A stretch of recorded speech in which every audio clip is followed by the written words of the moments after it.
जय हिंद। हम लोग समझेंगे सिंधु सभ्यता के बारे में। ठीक है, सिंधु सभ्यता कौन सी सभ्यता थी?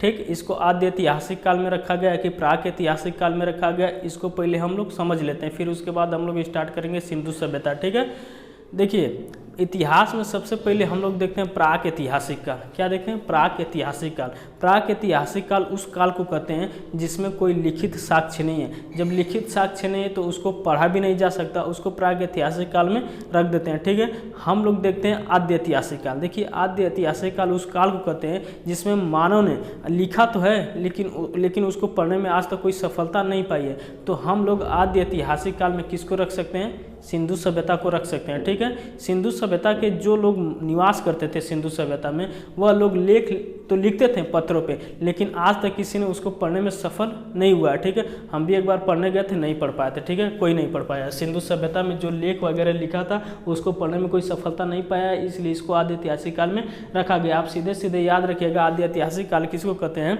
तो आद्य ऐतिहासिक काल उस काल को कहते हैं जिसमें मानव ने लिखा तो है, ठीक है, मानव ने कुछ भी ऐसे लिख के चला गया लेकिन उसको कोई भी पढ़ नहीं पाया। क्या लिखा है कोई नहीं पढ़ पाया। ठीक है, हम लोग समझते हैं सिंधु सभ्यता। ठीक है, सिंधु सभ्यता।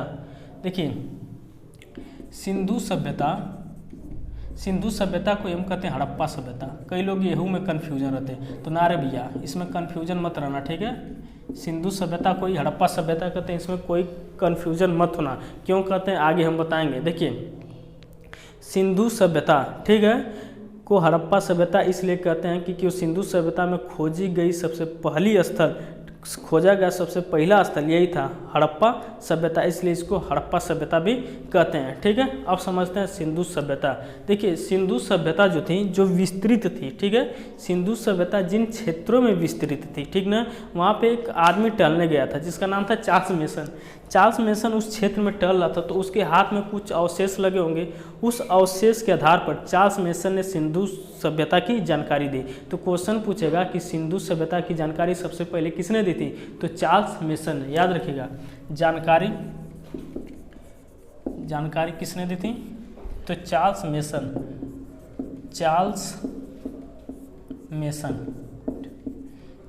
मेसन ने सिंधु सभ्यता की जानकारी दी। जब यह वहाँ पे टल रहा था तो उसके हाथ में कुछ अवशेष लगे होंगे। उस अवशेष के आधार पर इसने बताया कि यहाँ पे कोई सभ्यता दबी हुई थी। ठीक है, इसको डाउट था। ठीक है, जैसे सिंधु सभ्यता को आप आसानी से समझ सकते हैं। सिंधु सभ्यता को सिंधु सभ्यता क्यों कहा गया है? जैसे आज हम लोग जो निवास करते हैं गंगा नदी के दाएं या बाएं जो क्षेत्र है, अगर यह दब गया और 200,000 साल बाद जब इसके अवशेष यानी खुदाई होगी तो हम उसको कह सकते हैं गंगा सभ्यता कह सकते हैं। उसी तरह सिंधु जो सभ्यता थी, सिंधु सभ्यता के जितने आसपास खोजे गए स्थल थे और वह स्थल जिस नदी पर थे वह नदी कहीं ना कहीं जाकर सिंधु सभ्यता से अटैच थी, इसलिए इसको हम कहते हैं सिंधु सभ्यता। आप लोग समझ गए होंगे सिंधु सभ्यता को सिंधु सभ्यता ही क्यों कहा गया, क्योंकि वह जितने स्थल खोजे गए थे सिंधु नदी के दाएं बाएं साइड पर ही अब ज़्यादातर मिले हैं। ठीक है, तो जानकारी सबसे पहले दी चार्ल्स मेसन। इसको डाउट हुआ तब इसने बुलाया था अलेक्जेंडर कनिंघम। ठीक है, अलेक्जेंडर कनिंघम को। देखिए भारतीय पुरातात्विक विभाग के जनक अलेक्जेंडर कनिंघम है। अलेक्जेंडर कनिंघम ने सर्वेक्षण किया। क्या किया? सर्वेक्षण किया अलेक्जेंडर कनिंघम। अब समझिए, जानकारी तो चार्ल्स मेसन ने दे दिया। जब अलेक्जेंडर पूरा सर्वेक्षण किया तो सर्वेक्षण करने के बाद इसने कहा मेसनवा तो एकदम सही कर रहा था, यहाँ पे कोनो सभ्यता दबी हुई थी। जब यह सभ्यता दबी हुई तो क्यों ना इसकी खुदाई वगैरह करके पता लगा जाए कौन सी सभ्यता थी। तब इसने एक और दूसरे व्यक्ति को नियुक्त किया जिसका महानिदेशक बनाया था जॉन मार्शल को। महानिदेशक, ठीक है, याद रखिएगा, महानिदेशक या नामकरण किया था किसने? John Marshall. ठीक है, जॉन मार्शल। देखिए इसको डाउट था, डाउट क्लियर कर दिया कौन? Alexander Cunningham. अब जॉन मार्शल आया तो कोई डाउटर नहीं रह गया, तो इसने कहा कि भैया ऐसा है कि यहाँ पे सभ्यता थी, एकदम सभ्यता थी। ठीक है, और इस सभ्यता को खोदने के लिए इसने एक मिस्त्री को बुलाया जिसका नाम था दयाराम सानी। याद रखिएगा। ठीक है, खुदाई किसने की थी? खुदाई या खोज कर सकते हैं दयाराम सानी। दयाराम साहनी। कब? 1921 में।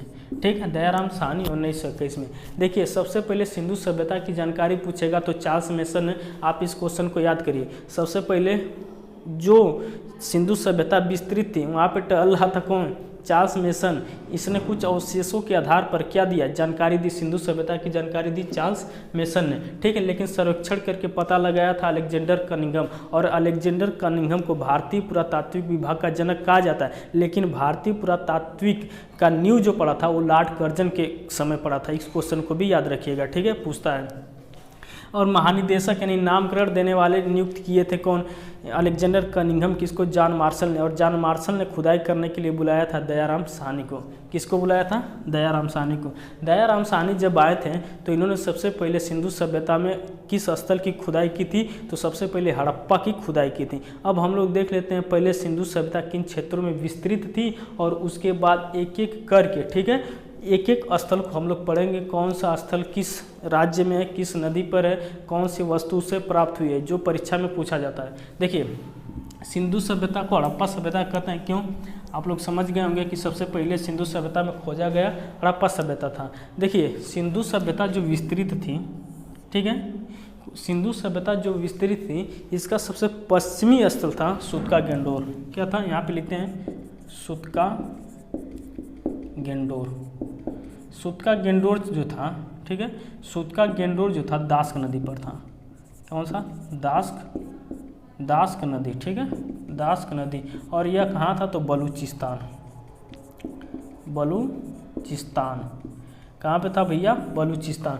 सिंधु सभ्यता का सबसे पश्चिमी स्थल कौन सा था? तो सूतका गेंडोर। सूतका गेंडोर दास्क नदी बलूचिस्तान पे था। और सिंधु सभ्यता का सबसे उत्तरी स्थल कौन सा? तो याद रखिए मांदा। क्या था? मांदा। यह था जम्मू कश्मीर। ठीक है, जम्मू एंड कश्मीर। जम्मू कश्मीर में था चेनाब नदी। कौन सा नदी? चेनाब नदी। चेनाब नदी, इसको याद करते हुए चलिएगा। ठीक है, दास्क नदी पर कौन था? उत्तरी इसका स्थल था, ठीक है, मांदा, चेनाब नदी पर। और इसका पूर्वी बिंदु था, यानी कि सिंधु सभ्यता का पूर्वी बिंदु था आलमगीर। क्या था? आलमगीर। ठीक है, आलमगीर। आलमगीर जो था यूपी के मेरठ में। कहाँ पे? यूपी के मेरठ वाले क्षेत्र में था। और यह हिंडन नदी पे था। हिंडन नदी। देखिए बहुत आसानी से इसको याद करिएगा कि आलमगीर पूर्वी स्थल है, हिंडन नदी पर था यूपी में। और इसका सबसे दक्षिणी स्थल था दैमाबाद। दैमाबाद। दैमाबाद याद रखिएगा महाराष्ट्र में है। किस नदी पे? गोदावरी। गोदावरी नदी पे। ठीक है, अगर गोदावरी यदि ऑप्शन में नहीं है तो आप प्रवरा ऑप्शन में रहेगा, क्योंकि गोदावरी की बड़ी सहायक नदी है प्रवरा, तो प्रवरा भी ऑप्शन में मिल सकता है। ठीक है, देखिए यह तो हो गया आपका सिंधु सभ्यता जो विस्तृत थी, इन क्षेत्रों में विस्तृत थी। इसका पूछेगा कि इसका सबसे पश्चिमी बिंदु कौन है? तो सूतका गेंडोर। क्या था? सूतका गेंडोर। मैं आपको याद करवाता हूँ। ठीक है, आप इसको याद करिए। देखिए सिंधु सभ्यता विस्तृत थी, इसका देखेंगे विस्तार। सिंधु सभ्यता का पश्चिमी विस्तार बोलिए। सिंधु सभ्यता का पश्चिमी विस्तार क्या था? सूतका गेंडोर। किस? दास्क नदी बलूचिस्तान। दास्क नदी बलूचिस्तान। उत्तरी बिंदु क्या था? तो उत्तरी बिंदु मांदा, जम्मू कश्मीर, चेनाब नदी। उत्तरी बिंदु मांदा, चेनाब नदी। ठीक है, उत्तरी बिंदु मांदा, चेनाब, जम्मू कश्मीर। सबसे पूर्वी बिंदु पूछेगा तो आलमगीर। क्या है? आलमगीर, हिंडन नदी पे। आलमगीर हिंडन नदी पे है, यूपी के मेरठ में। पूछेगा इसका दक्षिणी स्थल कौन सा है सिंधु सभ्यता को? तो दैमाबाद। दैमाबाद महाराष्ट्र में गोदावरी नदी पर है। ठीक है, आपको याद हो गया होगा, नहीं याद हुआ तो एक बार और बोलते हैं। देखिए सिंधु सभ्यता का सबसे पश्चिमी स्थल क्या था?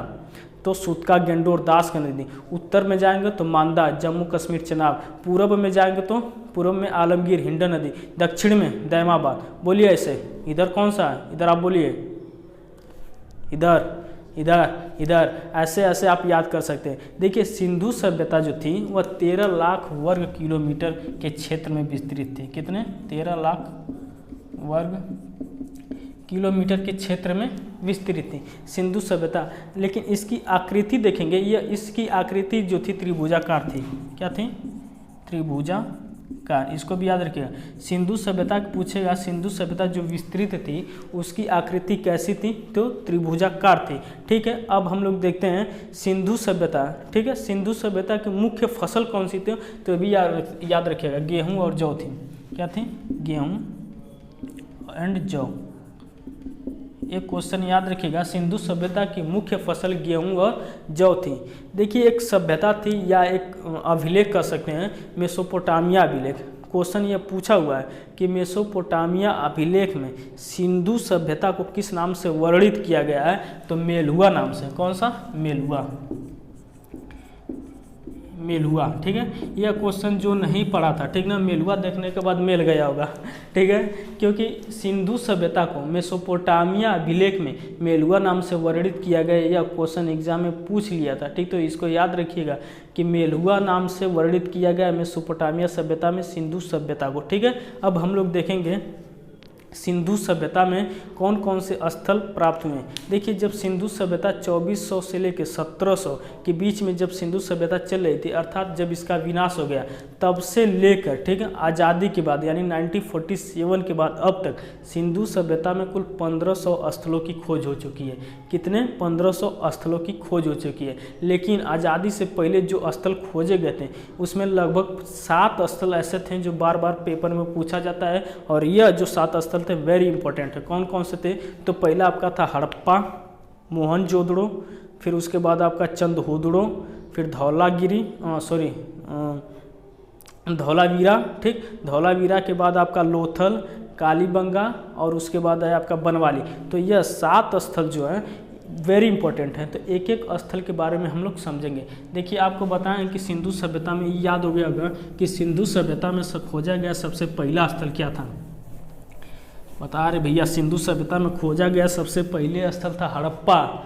ठीक है, कौन सा था, हड़प्पा। हड़प्पा के बारे में समझते हैं। ठीक है, देखिए सिंधु सभ्यता में खोजा गया सबसे पहले सभ्यता था हड़प्पा।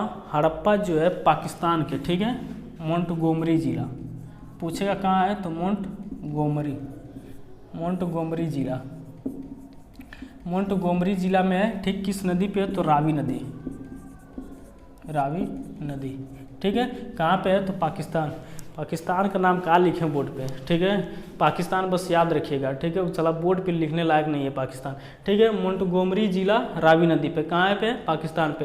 हड़प्पा हो गया। ठीक ना, अब समझते हैं कि हड़प्पा से प्राप्त वस्तुएं, ये भी क्वेश्चन पूछता है कि हड़प्पा से कौन कौन सी वस्तुएं प्राप्त हुई, या आपको दे देगा कि यह वस्तुएं किस स्थल से प्राप्त हुई है। ठीक है, तो देखिए हड़प्पा से क्या क्या मिला है, तो यहाँ से मिला है श्रमिक आवास। ठीक है, याद रखिएगा, श्रमिक आवास देख रहे हैं, श्रमिक आवास मिला। हड़प्पा जब 2400 ईसा पूर्व से 1700 ईसा पूर्व का जो समय था, उस समय श्रमिकों के लिए आवास बनाया गया था, और आज श्रमिक मर जाए कोई आवास उसके लिए बनाता है। ठीक है, उस समय श्रमिक आवास का साक्ष्य मिला है हड़प्पा सभ्यता में। ठीक है, और यहाँ पे मिला अन्नागार। अब कहेंगे अन्नागार क्या है, तो अन्न रखने का एक क्या था, गोदाम था। देखिए यहाँ पर भी अन्नागार मिला, मोहनजोदड़ो में भी अन्नागार मिला, तो आप कंफ्यूज मत होइएगा। सबसे बड़ा अन्नागार मोहनजोदड़ो का था। और यहाँ पे मिला है अनाज कूटने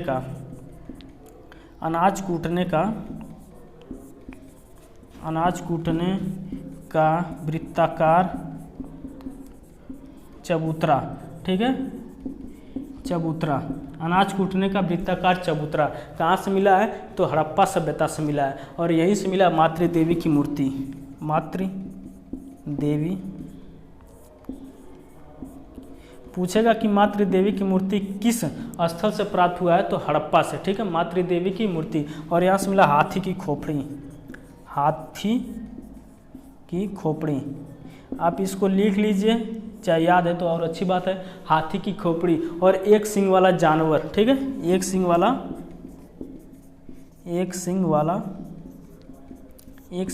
जानवर। ठीक है, एक सींग वाला जानवर। और यहीं से आपको एक और चीज़ मिला है, यहाँ से मिला एक कब्र मिली है। मोस्ट इंपॉर्टेंट, यह क्वेश्चन में पूछ चुका है। एक कब्र मिली है, उस कब्र का नाम क्या था, ठीक है ना, एक कब्र मिली जिसका नाम था R37। क्या था, इम्पोर्टेंट है, ठीक है। देखिए क्वेश्चन पूछेगा कि कब्र R37 किस स्थल से प्राप्त हुई है, तो हड़प्पा से। देखिए हड़प्पा, मोंटगोमरी जिला, रावी नदी, पाकिस्तान, ठीक, पाकिस्तान का नाम आता है तो क्या पाक है ये है, ठीक है। देखिए श्रमिक आवास, ठीक, श्रमिक आवास के बाद अन्नागार, यानी कि एक अन्नागार अनाज रखने का क्या था, गोदाम था। उसके बाद अनाज कूटने के क्या थे, वृत्ताकार, अनाज कूटने के वृत्ताकार चबूतरा, और मातृ देवी की मूर्ति मिली है। और यहाँ से एक हाथी की खोपड़ी, एक सिंग वाला जानवर, और यहीं से मिला एक कब्र जिसका नाम था R37। ये हो गया आपका हड़प्पा, ठीक है। हड़प्पा की खोज किसने की थी, तो दयाराम साहनी। कब, 1921 में। कहाँ पे है ये, तो मोंटगोमरी जिला, रावी नदी, पाकिस्तान में, ठीक है ना। अब हम समझते हैं मोहनजोदड़ो, ठीक है। इतना आपको हड़प्पा से जितना भी क्वेश्चन बन सकता है सब लिख दिए, आप याद करिएगा, ठीक है। अब समझते हैं मोहनजोदड़ो। अब मोहनजोदड़ो की कहानी समझते हैं। मोहनजोदड़ो इम्पोर्टेंट है। हड़प्पा सिंधु सभ्यता में मोहनजोदड़ो और हड़प्पा, चंदहुदड़ो, ठीक है, और लोथल, ये सब बहुत इंपॉर्टेंट है, इससे क्वेश्चन अक्सर बनते हैं। देखिए मोहनजोदड़ो को समझते हैं। मोहनजोदड़ो, ठीक है। देखिए मोहनजोदड़ो को ना सिंधु सभ्यता का बाग कहा जाता है, ठीक है। इसको हम सबसे पहले समझ लेते हैं। मोहनजोदड़ो की खोज किसने की थी, तो राखाल दास बनर्जी। राखाल दास बनर्जी। कब, 1922 में, ठीक है। 1922 में इसकी खोज राखाल दास बनर्जी किए थे। और यह कहाँ, तो ये भी पाकिस्तान में है, POK लिख देते हैं, पाकिस्तान में है, ठीक है। सिंध प्रांत है, सिंध प्रांत, ठीक है। सिंध प्रांत के लरकाना जिला, कौन सा, लरकाना जिला, और किस नदी पे है, तो याद रखिएगा सिंधु नदी पे है, सिंधु नदी। इतना आपको डेटा याद रखना है, ठीक है। मोहनजोदड़ो के बारे में देखिए, मोहनजोदड़ो की खोज राखाल दास बनर्जी 1922 में किस नदी पे है, तो सिंधु नदी पे है, ठीक ना। लरकाना जिला में, पाकिस्तान में, ठीक, सिंध प्रांत में। और यह सिंधु नदी पे है, लरकाना जिला में। अब समझेंगे और इसके बाद कि यहाँ से कौन कौन सी वस्तु प्राप्त हुई है। और मोहनजोदड़ो के बारे में, मोहनजोदड़ो को सिंधु सभ्यता का बाग कहा जाता है, ठीक ना। वेरी इंपॉर्टेंट क्वेश्चन है कि मोहनजोदड़ो को सिंधु सभ्यता क्या कहा जाता है, बाग कहा जाता है, सिंधु सभ्यता का बाग।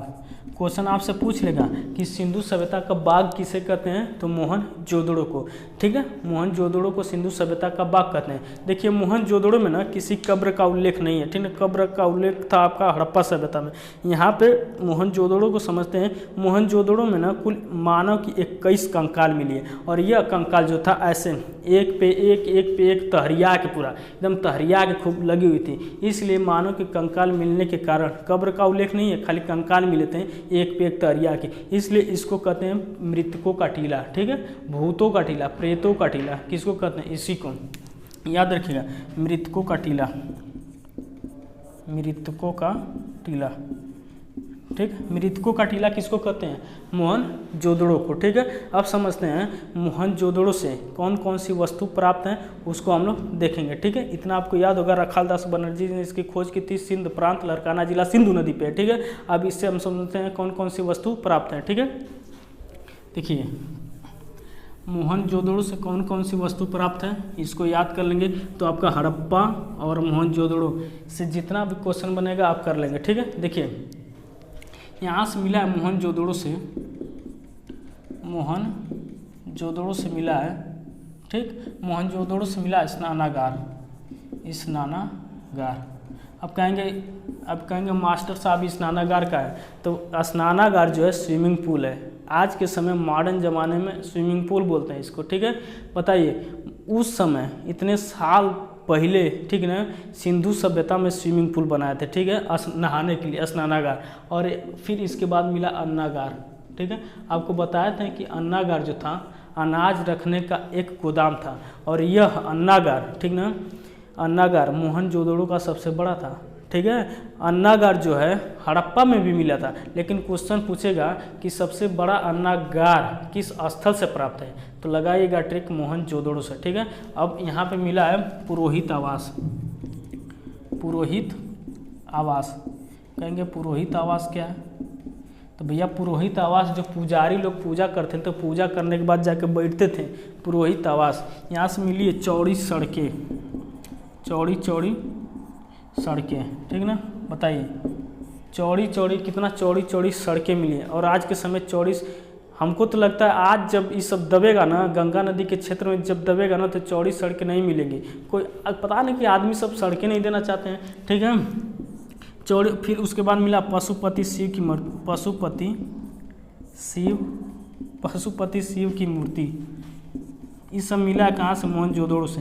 पशुपति शिव की मूर्ति, इस जब यह मूर्ति मिली ना, तो अंदाज़ा नहीं लगाया जा रहा था कि किसकी मूर्ति है, लेकिन बाद में जब खुदाई होते होते गई, तो इसके चारों तरफ ना हाथी, गेंडा, बिच्छी, भालू, सब जानवर, जितना बेखैला जानवर थे बीख वाले, सब इसके आसपास मिले इस मूर्ति के। तो इससे पता लग गया कि यह पशुपति शिव की मूर्ति है। और पशुपति शिव की मूर्ति मतलब शिव की मूर्ति। और शिव के दोस्त कौन थे? यही सब जहरीला सांप, बिच्छू, ये सब थे। अपने बाराती में यही इन्हीं सबको तो लेकर गए थे शिव जी, जिसे पार्वती जी गुस्सिया गई थी, ठीक है। कौन थे? पशुपति शिव की मूर्ति। और यहीं से मिलती है नर्तकी की कांस्य मूर्ति, नर्तकी की कांस्य मूर्ति, ये कांस्य की थी, कांस्य मूर्ति, ठीक ना।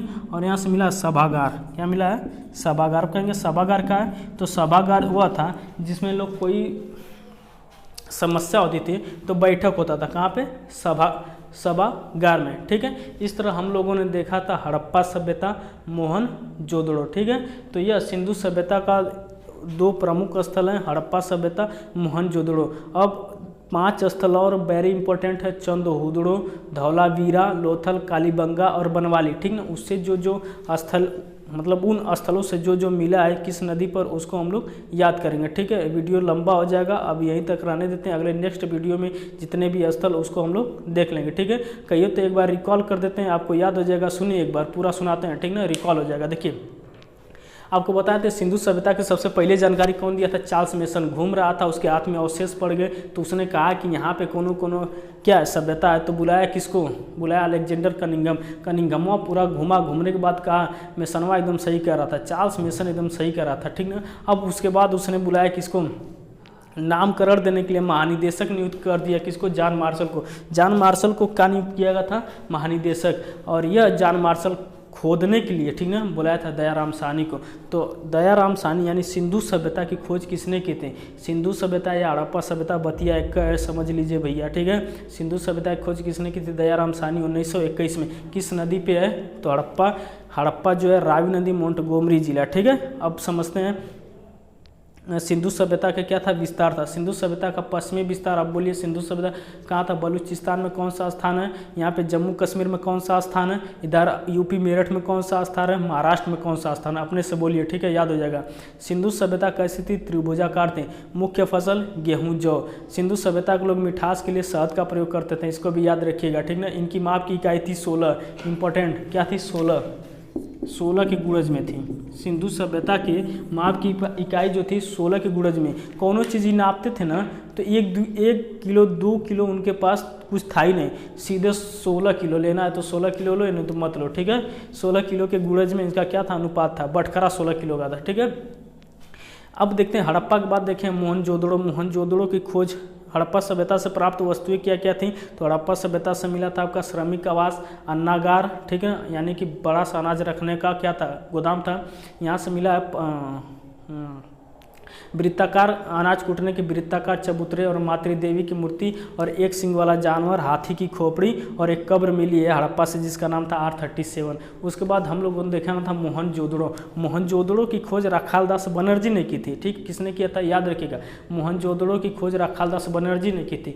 यह मोहनजोदड़ो कहाँ पे है? तो ये भी सिंध प्रांत, पाकिस्तान में लरकाना जिला में, सिंधु नदी पर, ठीक ना। मोहनजोदड़ो को सिंधु का बाग कहा जाता है, ठीक ना। सिंधु का बाग किसे कहा जाता है? मोहनजोदड़ो को। यहाँ पे एक पे एक करके क्या मिला? कंकाल मिला, इसलिए इसको भूतों का यानी कि प्रेतों का टीला कहा जाता है, मृतकों का टीला कहा जाता है, ठीक है। मोहनजोदड़ो से प्राप्त वस्तुएं थी स्नानागार यानी स्नानागार, अन्नागार, ठीक है, श्रमिक आवास, चौड़ी सड़कें, पुरोहित आवास और नर्तकी की कांस्य मूर्ति, ठीक ना। नर्तक करते हुए एक लड़की की मूर्त मिली थी, क्वेश्चन पूछा हुआ, ठीक है। और यहाँ से सभागार मिला है, ठीक है। इतना हम लोगों ने हड़प्पा देखा और मोहनजोदड़ो देखा। अगले वीडियो में हम लोग देखेंगे चंद्रहूदड़ो देखेंगे, और वीडियो लंबा हो जाएगा, आप लोग देखेंगे भी नहीं। हमको पता है कि ज़्यादा वीडियो लंबी हो जाती है तो लड़का सब स्किप करके भाग जाते हैं दूसरे वीडियो पे। मैं चाहता हूँ कि आप एक बार इस वीडियो को देखें और वीडियो कैसा लगा कमेंट करके ज़रूर बताइए, और मिलते हैं अब अगले नेक्स्ट वीडियो में। तब तक के लिए जय हिंद।